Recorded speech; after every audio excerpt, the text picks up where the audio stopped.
Satu, mengapa Yesus harus mati? Dua, kenapa harus disalib? Harus menjadi tebusan bagi banyak orang. Artinya kalau orang menebus itu kan dia harus datang ngambil orang. Jadi ini ada sekumpulan orang di Hades, maka Yesus harus pergi ke sini saudara ngambil. Sehingga dia bisa masuk ke yang paling dalam, harus benar-benar terkutuk. Roma 10 ayat 7. Siapakah yang akan turun ke jurang maut? Itulah yang namanya Tartarus, tempat setan iblis yang paling jahat yang pegang kunci jurang maut. Makanya Yesus harus matinya benar-benar yang terkutuk, kematian terkutuk yang paling terkutuk, yaitu mati dengan tergantung itu, supaya dia bisa masuk ke sana. Nah, banyak orang tidak menyadari mengapa Yesus harus terkutuk. Oh, sadis amat. Bukan sadis, memang itu caranya. Lu kan tinggal berfirman saja. Nah, kalau berfirman namanya Allahnya semena-mena. Dia bikin aturan, dia langgar sendiri, saudara.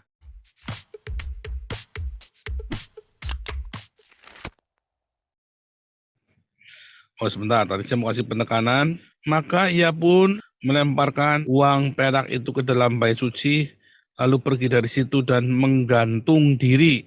Saya akan buka, saya bacakan saudara ya di dalam Galatia 3 ayat 13. Kristus telah menebus kita dari hukum Taurat dengan jalan menjadi kutuk karena kita. Coba baca tertulis, terkutuklah orang yang digantung pada kayu salib.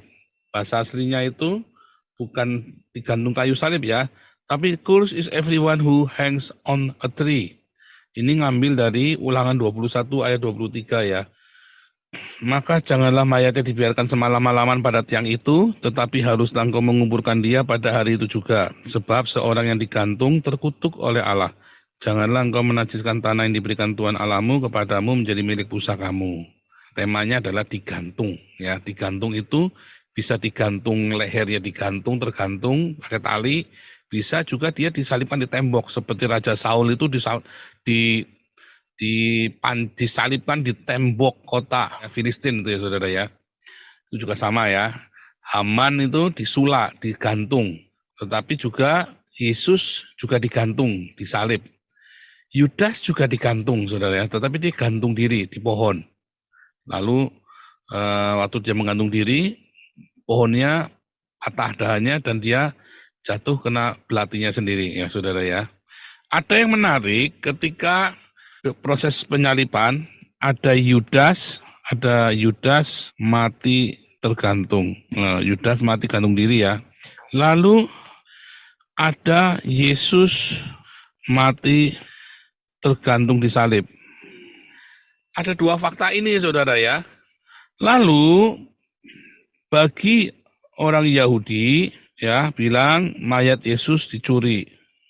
Bagi orang Islam Yesus tidak disalib, tapi diserupakan. Sebagian orang percaya bahwa yang disalib itu Yudas. Ini ada di dalam Injil Barnabas, saudara ya. Bagi orang Kristen, Yesus mati dan bangkit. Nah, ini ada 3. Ya, kejadiannya ada 2, saudara ya. Kejadian ada Yudas mati gantung diri, kedua Yesus mati tergantung di salib.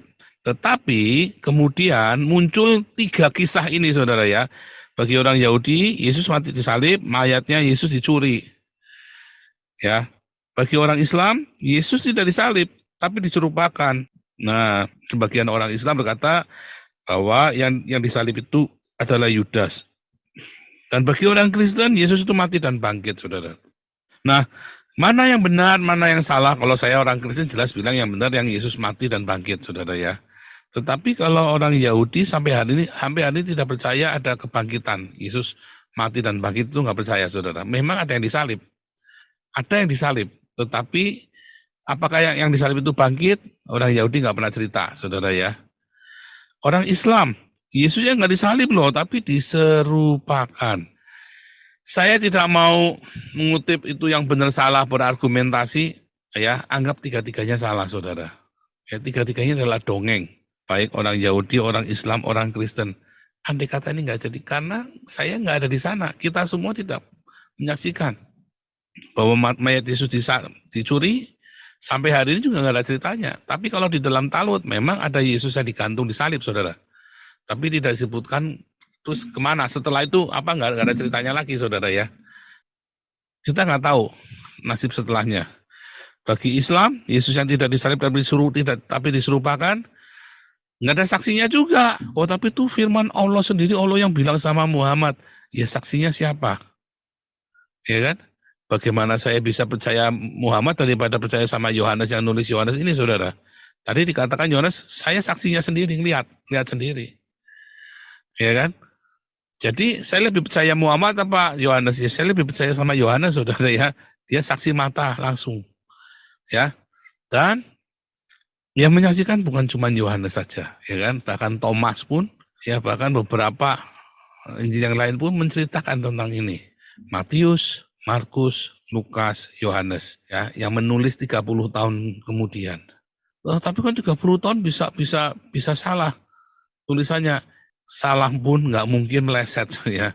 Cerita tentang orang mati lalu bangkit itu. Dulu mati apa enggak ya? Nggak mungkin meleset, saudara, walaupun sudah 30 tahun.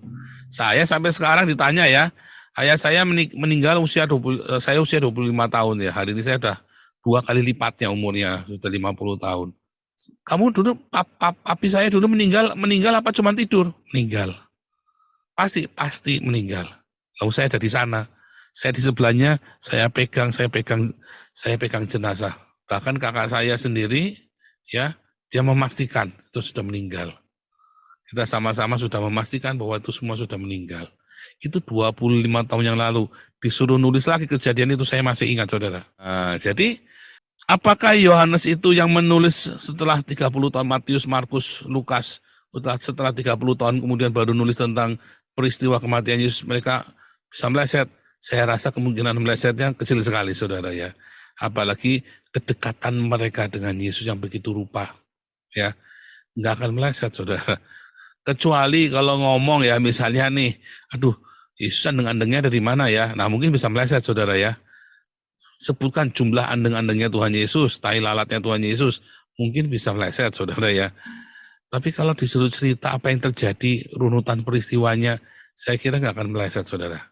Nah, masalahnya, saudara, mengapa Yesus harus mati disalib? Mengerikan sekali kan? Yang kedua, ya, mengapa orang Islam mau menyangkal kematian Yesus? Yang tanggapan orang liberal itu kan tuduhannya adalah karangan. Nah, jadi susah, nggak bisa ngomong ya. Karena terlalu banyak bukti yang mengatakan Yesus itu memang ada dan Yesus itu memang mati disalib. Terlalu banyak literatur yang harus disangkal oleh orang liberal ini. Jadi kita nggak bisa pakai. Sekarang yang kita anggap adalah klaimnya Islam dengan Kristen. Mengapa Yesus harus mati? Mati disalib ya, atau digantung. Jadi ini ada dua ya. Satu, mengapa Yesus harus mati? Dua, kenapa harus disalib? Ya kan? Mengapa Yesus harus mati? Matius 20 ayat 28 ya. Sama seperti anak manusia datang bukan untuk dilayani, melainkan untuk melayani dan memberikan nyawanya, ya, menjadi tebusan bagi banyak orang. Memberikan nyawanya, suke. Suke ini menjadi tebusan bagi banyak orang. Suke nanti perginya ke Hades, ya, atau ke paradiso. Anak manusia datang untuk memberikan sukenya menjadi tebusan bagi banyak orang. Luar biasa, saudara ya. Jadi mengapa Yesus harus mati? Karena dia harus sukenya harus menjadi tebusan bagi banyak orang. Loh, mengapa harus menjadi tebusan bagi banyak orang? Harus menjadi penebus. Apa yang dimaksud dengan penebus, saudara ya? Menebus. Artinya kalau orang menebus itu kan dia harus datang, ngambil orang. Ya kan? Dari ini ada sekumpulan orang di Hades. Nah, ini sekumpulan orang di Hades, saudara. Ini Hades. Maka Yesus harus pergi ke sini, saudara, ngambil orang-orang ini. Di dalam rohnya dia harus turun ke dunia orang mati ini, saudara, ke Hades. Nah, itu namanya yang dimaksud dengan menjadi tebusan. Dia ngambil. Dia ambil orang-orang ini yang dalam Hades ini, supaya orang-orang Hades ini pergi naik ke atas tadi yang dibacakan oleh Ibu Cinta tadi. Ya, maka kuburan terbelah dan orang-orang kudus itu naik ke surga. Itu yang dimaksud, saudara ya. Mengapa? Karena dari zaman Adam sampai dengan zaman Yesus, semua orang yang mati pasti pergi ke Hades. pasti pergi ke Hades. Ayatnya sudah ada ya, Yakub pergi ke Hades, Yunus pergi ke Hades, Daud pergi ke Hades. Ya, Samuel pun pergi ke Haaretz, ke bawah ya, ke Hades, saudara. Sampai Yesus bangkit, maka mereka dibawa oleh Yesus ke surga. Karena seluruh dunia, ya, ketika iblis jatuh, Helel ben Syakar itu, Yesaya 14 ayat 12, ya, menjadi penguasa Hades, menjadi penguasa dunia orang mati, ya, penguasa jurang maut. Dan jurang maut itu dikunci. Nah, ketika Yesus mati, dia pergi ke Tartarus atau jurang maut itu, saudara, untuk bisa mengambil orang-orang ini semua, supaya orang-orang ini dilepas, dibebaskan. Itu orang-orang yang seperti apa kriterianya? Yang percaya kepada Taurat dan kitab para nabi. Kalau nggak percaya, ya nggak bisa. Ya nggak dibebasin. Hanya yang percaya kepada Taurat. Taurat itu bukan cerita perjanjian lama saja, saudara ya. Tapi janji, artinya apa? Karena ini adalah sebuah nubuatan Mesias, Mesianik. Para nabi itu menubuatkan, dan para orang-orang yang percaya nabi itu disebut dengan orang yang percaya kepada Taurat dan kitab para nabi. Makanya Yesus harus mati. Dengan kematian itu, maka psikenya itu akan pergi ke sini, akan pergi ke Hades. Makanya Yesus harus mati, saudara. Kalau Yesus nggak mati, dia nggak bisa pergi ke sana. Ya, harus melewati proses yang namanya kematian. Karena yang punya suke ini hanya manusia. Nah, ini dia, saudara. Balik lagi, makanya Yesus datang ke dunia dari surga menjadi manusia. Dan harus manusia, karena manusia punya suke. Pertemuan antara roh dengan daging, roh ditambah daging, jadilah suke, saudara. Suke inilah, ya ketika daging ini mati, maka sukenya inilah yang pergi ke Hades. Makanya Yesus harus jadi manusia. Karena roh Allah itu suci. Nggak bisa pergi ke dunia yang najis kan? Karena roh Allah itu suci kan? Tetapi suke ini bisa ke sana. Dan suke ini, nah yang kedua, harus terkutuk, saudara. Sehingga dia bisa masuk ke yang paling dalam. Harus benar-benar terkutuk. Ini tadi ya. Roma 10 ayat 7. Siapakah yang akan turun ke jurang maut? Itulah yang namanya Tartarus. Tempat setan iblis yang paling jahat, yang pegang kunci jurang maut. Makanya Yesus harus matinya benar-benar yang terkutuk, kematian terkutuk, yang paling terkutuk, yaitu tergantung, mati dengan tergantung itu, mati terkutuk, supaya dia bisa masuk ke sana. Nah, banyak orang tidak menyadari mengapa Yesus harus terkutuk. Oh, sadis amat. Bukan sadis, memang itu caranya. Lu kan tinggal berfirman saja. Nah, kalau berfirman namanya Allahnya semena-mena. Dia bikin aturan, dia langgar sendiri, saudara. Nggak bisa, ada aturan yang dia buat. Ya, aturan surga, aturan neraka. Ada aturan, saudara ya. Sang pencipta atau Yehova, dia punya aturan, ya. Aturan surga, aturan neraka, aturan dunia, semesta alam. Inilah yang namanya Torah, saudara ya, atau Torat. Torat ini ya aturan. Sang pencipta ini punya aturan, saudara ya, udah bikin aturan. Aturan ini, aturan surga, aturan neraka, aturan dunia, aturan manusia, aturan alam semesta. Aturan inilah Torat. Aturan-aturan inilah yang harus dilakukan. Bahkan sang pembuat aturan itu sendiri harus ikut aturan. Itulah sebabnya di dalam kekristenan, orang Yahudi maupun orang Kristen, dia takut melanggar hukum. Kalau orang Islam takut melanggar hukum enggak? Ya, karena kalau melanggar hukum bisa digantikan dengan ini. Kalau hukum ini dilanggar, dia bisa dengan cara sedekah yang banyak, saudara. Ya kan? Karena ada tarifnya, ada tarif untuk pelanggaran hukum. bisa bayar dengan uang. Ini pernah ditiru sama gereja ya, abad ke-15. Kalau kamu berdosa, asal bayar sama gereja, dapat surat pengampunan. Sekalipun Anda membunuh orang, memperkosa, bisa dapat pengampunan. Nggak usah dihukum. Yang penting bayar. Pernah ya, gereja pernah tersesat di situ ya. Nggak bisa, saudara. Dalam Islam itu yang penting ada tarifnya. Makanya bangsawan-bangsawan dalam Islam nggak bisa dihukum. Karena bayar. Ada tarifnya untuk pengganti salah, saudara ya. Ada tarifnya. Bahkan di Arab sendiri masih yang memperlakukan hukum tarif itu ya. Dia nggak akan dihukum mati asal dia bisa membayar sekian berapa gitu ya, jumlah yang sangat besar. Maka nggak akan dihukum mati. Tapi bagaimana dengan hukum yang dibuat oleh sang pencipta? Nggak bisa. Nggak bisa disogok pakai tarif itu. Karena ini adalah aturan keseimbangan alam, hukum kekekalan energi. Itulah hukum yang dibuat. Anda nggak bisa nyogok, Anda nggak bisa memanipulasi hukum itu. Anda tidak bisa memanipulasi hukum. Yang harus diturutin, di mana ada pelanggaran, maka harus ada konsekuensinya. Harus ada konsekuensinya. Nah, hukum ini sebenarnya sudah dikenal bagi manusia-manusia di zaman purbakala, termasuk hukum tumbal anak seorang anak, saudara. Dari zaman Sumerian, dari zamannya Kain dan Habil, mereka punya keturunan, sampai dengan zamannya raja-raja Israel itu ya, yang terakhir itu Raja Aram nyembelih anaknya sendiri, ya. Mereka tahu ada namanya mengorbankan seorang anak demi seluruh suku bangsa.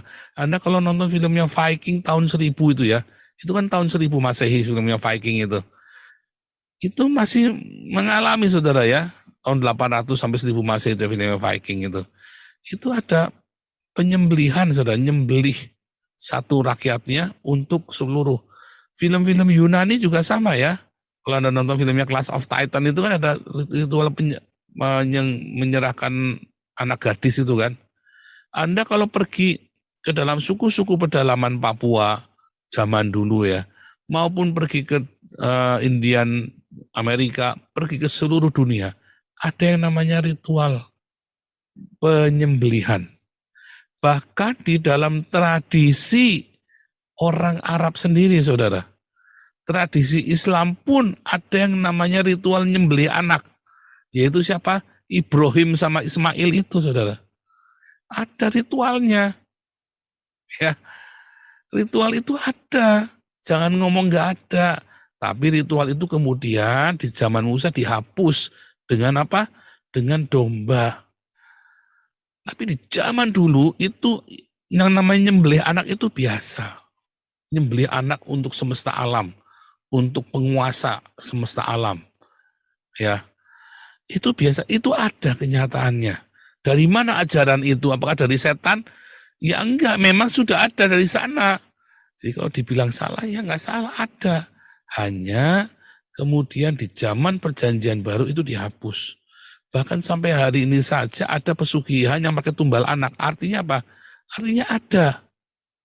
Anda mau percaya nggak percaya, Anda pergi ke Gunung Kawi itu, ada pesugihan tumbal anak. Mau Gunung Kemukus, mau di apa, pesugihan-pesugihan yang tumbalnya adalah keturunannya dia. Ada, saudara. Artinya itu adalah sebuah fakta. Fakta keseimbangan hubungan yang apa namanya, yang kosmik, yang dunia-dunia kosmos itu, dunia alam semesta ini, maupun dengan yang metafisika, ada hubungannya. Mau terima mau enggak itu ada. Makanya dari awal ada penyembelihan domba korban. Orang Yahudi pun tahu, ya. Makanya, saudara, ketika di zaman Abraham masih ada ritual anak, kemudian diganti. Karena itu biadab sekali. Ya, itu sangat kejam sekali, saudara. Tetapi tetap dunia ini menagih hutang darah, menagih dosa manusia, menagih kesalahan-kesalahan yang dibuat oleh manusia. Siapa yang bisa menebusnya? Siapa yang bisa menggantikannya? Yang bikin hukum itu, saudara. Yesuslah yang membuat hukum itu, makanya harus mati si pembuat hukum ini. harus mati supaya hukum Taurahnya bisa dibatalkan. Makanya harus mati, yaitu orang yang benar-benar suci dan tidak berdosa, yang bisa menggantikan seluruh dunia dan bisa membatalkan semua ritual pengorbanan dengan darah itu. Anda mau terima mau enggak, itu kenyataannya itu terjadi ya saudara ya. Nah, kenapa Yesus harus mati? Karena Allah sendiri pun, sang pencipta sendiri pun harus ikutin aturan yang dia buat sendiri, saudara. Itu jawabannya. Aturannya apa? Aturannya mata ganti mata, darah ganti darah. Mau darahnya siapa yang bisa menggantikan? Nggak ada yang cukup. Tidak ada yang cukup. Makanya harus ada yang menggantikan. Nggak adil dong. Masa kita yang berbuat dosa, Yesus yang nanggung? Nah sama saja, lebih nggak adil lagi. Kamu udah bikin dosa, diampuni, lalu siapa yang nanggung? Nggak ada. Tapi dari zaman Adam sampai dengan hari ini, namanya penebusan itu bisa ada, saudara ya. Nah, kalau ditanya orang Islam, kalau kamu salah, kamu habis bunuh orang, kamu minta ampun sama Allah, diampuni nggak? Diampuni. Lalu yang habis dibunuh itu kan penasaran loh. Dia habis bunuh saya kok diampuni? Gimana sih? Kan nggak adil juga kan? Lalu sakit hatinya saya bagaimana? Kan sama nggak adil kan? Lebih nggak adil lagi. Tetapi kalau di dalam kekristenan dan di dalam seluruh hukum aturan Allah, mau agama apapun, kalau kamu bikin salah, ya kamu bisa ada yang nebus, siapa? Ada yang menggantikan. Contohnya, saudara, ingat nggak ceritanya Buddha itu ya? Buddha itu pernah ketemu sama ada Raja Wali ngejar-ngejar burung emprit. Burung empritnya itu mau dibunuh, saudara ya, sama Raja Wali ini. Lalu Buddhanya bilang, jangan dibunuh. Oh, tapi saya lapar, harus ada gantinya. Ya sudah, kamu makan aja dagingku. Katanya Buddha begitu ya. Kamu makan aja dagingku ini. Semua agama mengajarkan penebusan, saudara. Boleh ada pertukaran. Semua hukum alam menceritakan adanya pertukaran. Ya harus ada penggantinya. Nah, kalau ya kan, nah itulah yang dimaksud dengan penebusan yang dipahami oleh alam semesta ini. Yang orang Islam nggak menolaknya. Kenapa? Karena orang, nah nanti tak jelasin ya. Sekarang kita cerita yang semestinya dulu ya. Jadi satu, mengapa harus mati? Ya karena harus ada penebusan. Kedua, mengapa harus mati disalib? Karena harus terkutuk supaya dia bisa masuk ke lubang jurang maut yang paling dalam untuk ambil kunci jurang maut itu. Kata Tuhan Yesus apa? Dalam Wahyu 1 ini saudara ya, ayat 17. Jangan takut, aku yang awal yang akhir, aku yang hidup, aku telah mati namun lihatlah aku hidup sampai selama-lamanya dan aku memegang segala kunci maut dan kerajaan maut. Mengapa? Karena dia sudah ambil. Mengapa bisa mengambilnya? Karena ketaatan itu saudara. Ketaatannya Yesus sampai mati di kayu salib, sampai mati. Ketaatannya itulah yang membuat kemenangannya itu. Di Getsemani, di malam itu, Yesus boleh memutuskan untuk tidak mati, saudara. Kalau Yesus menolak, nggak mau, boleh, saudara. Itu haknya Tuhan Yesus. Tapi maka tidak akan ada keselamatan bagi dunia. Seluruh dunia masuk neraka. Siapa yang mau menggantikan menebus dosanya? Binatangkah? Enak aja, saudara. Nggak bisa, harus manusia lagi. Manusia yang mulia, yang lebih mulia dong yang menggantikan. Misalnya nih, saya ini seorang raja, saya punya putra mahkota, saudara. Putra mahkotanya ini kemudian bikin salah, ya. Lalu si negara tetangga, putra mahkota saya ini misalnya dia bunuh orang di negara tetangga. Lalu negara tetangganya ngotot, ya harus ada gantinya, tapi ini putra mahkotaku. Ya gantinya siapa? Ya udah nih gantinya nih satu orang ini. Siapa dia? Pengemis. Nggak mau saudara, nggak sepadan. Harus yang sepadan penggantinya itu. Putra mahkota ya siapa? Paling tidak kan panglima perang saya yang harus gantiin. Atau adiknya saya saudara. Atau putranya saya yang lain. Untuk menggantikan si putra. Atau saya sendiri yang menggantikannya. Nggak bisa saya kasih pengemis. Apalagi ini putra mahkota salah di negara lain, gantinya apa? Yuk tak kasih kambing domba aja. Nggak sepadan, saudara nggak mau. Siapa yang mau gantinya? Nah itu namanya penggantian, namanya pertukaran, penebusan itu seperti itu. Siapa yang mau nebus? Siapa yang menggantikannya? Harus ada yang gantiin, saudara. Kita sekarang balik, saudara ya. Itulah sebabnya, ya, terakhir ya, saya kasih tahu kenapa dalam Islam Yesus tidak disalib. Tidak boleh kalah. Kalah. Di dalam Islam, konsepnya namanya kalah, kamu mati itu kamu kalah, saudara. Jadi kelar hidupmu. Tapi kan bangkit. Nggak percaya. Jadi mereka sendiri bingung kalau masalah orang mati bangkit.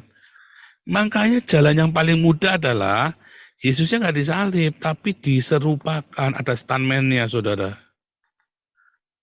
Diserupakan, ya orangnya tertipu. Ya, Yesusnya kemudian diangkat ke surga, orang itu tuh disulap jadi orang lain. Masa jagoannya kalah? Definisinya kalah adalah ketika kamu ya mati. Definisinya menang adalah ketika lawanmu mati, saudara. Sedangkan di dalam kekristenan, yang namanya kalah adalah ketika kamu tidak bisa menguasai hawa nafsumu, kamu kalah. Sekalipun kamu hidup, kamu sebenarnya mati. Makanya paradigma Islam dengan Kristen itu beda banget.